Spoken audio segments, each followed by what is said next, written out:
गणगौर माता की दूसरी कहानी। गणगौर पर ये दोनों कथाएं कहते हैं, होली के थोड़े दिन पहले की बात है कि पार्वती जी ने शिव जी से कहा, शिव जी, गणगौर आने वाली है, यदि आप कहे तो मैं थोड़े दिन के लिए पीहर चली जाऊं और भाभीियों और सहेलियों के साथ गणगौर पूज लूं।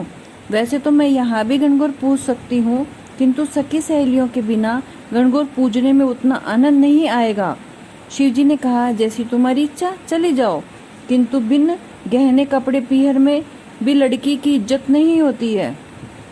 शिव जी ने उन्हें पेटी भरे भारी बेस और डिब्बा भरे गहने दिए। पहन ओढ़कर पार्वती जी पीहर गई तो सब उनके ठाठ को देखकर दौड़ दौड़कर आवभगत करने लगे।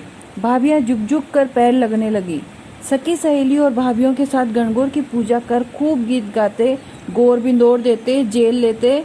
दिन झटपट कैसे बीत गया और पता ही नहीं चला और तीज आ गई। सब भाभियों ने उद्यापन की सारी सामग्री एक एक करके इकट्ठी कर ली। पार्वती जी ने तो अभी तक कुछ नहीं मंगाया था। तीज को सुबह सवेरे पार्वती जी को लेने के लिए शिव जी पहुंच गए। कुएं की पाल पर बैठकर भांग पीने लगे। राजा को पता चला कि शिव जी आए हैं।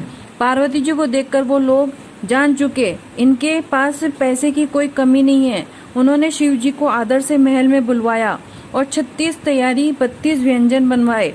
पार्वती जी ने शिव जी से कहा, स्वामी, मेरे तो उद्यापन की कोई तैयारी नहीं हुई है, मैं उद्यापन कैसे करूंगी? तो शिव जी ने उन्हें एक अंगूठी दी और कहा, इससे जो भी कहोगी सब सामने आ जाएगा। पार्वती जी ने ऐसा ही किया। उनकी तैयारी देखकर भाभियां कहने लगी, भाई जी, हम तो कब से तैयारी कर रहे हैं, तब भी हमारी तैयारी नहीं हुई और आपकी सारी तैयारी हो गई।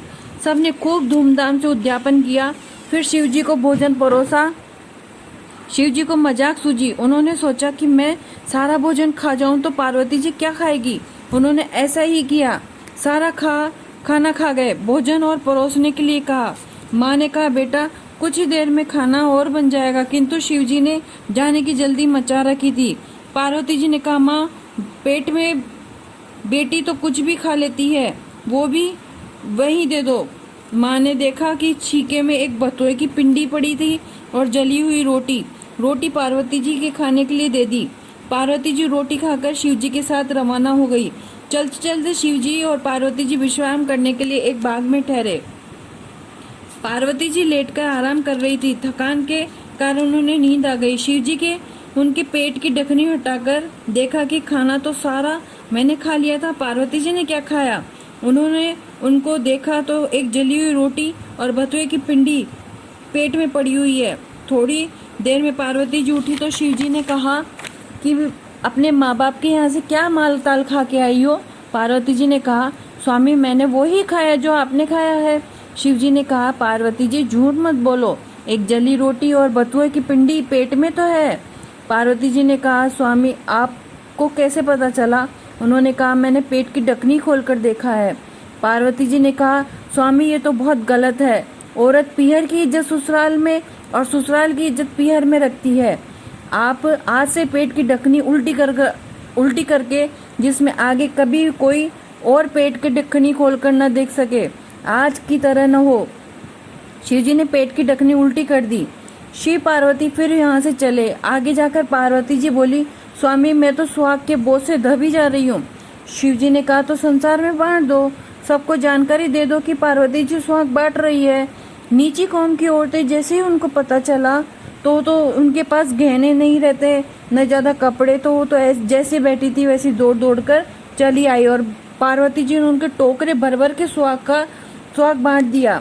बनिए और ब्राह्मण और ऊंची जात की औरतें सच संभर कर आई। धीरे धीरे सारा सुहाग बढ़ चुका था। शिव जी ने कहा, पार्वती जी, तुम्हारी खास सहेलियां हैं तो अब चली आ रही है, उन्हें तो सुहाग देना ही होगा। तब पार्वती जी ने अंगुलियों में से मेहंदी निकाली और आंखों में से काजल निकाला और तिलक में से रोली निकालकर उनको थोड़ा सा पानी डालकर घोलकर उनको छींटा दिया। तो उनका पूरा, जिसको पूरा लगा उनको पूरा सुहाग मिला, जिनको अधूरा लगा उनको अधूरा सुहाग मिला। इसके बाद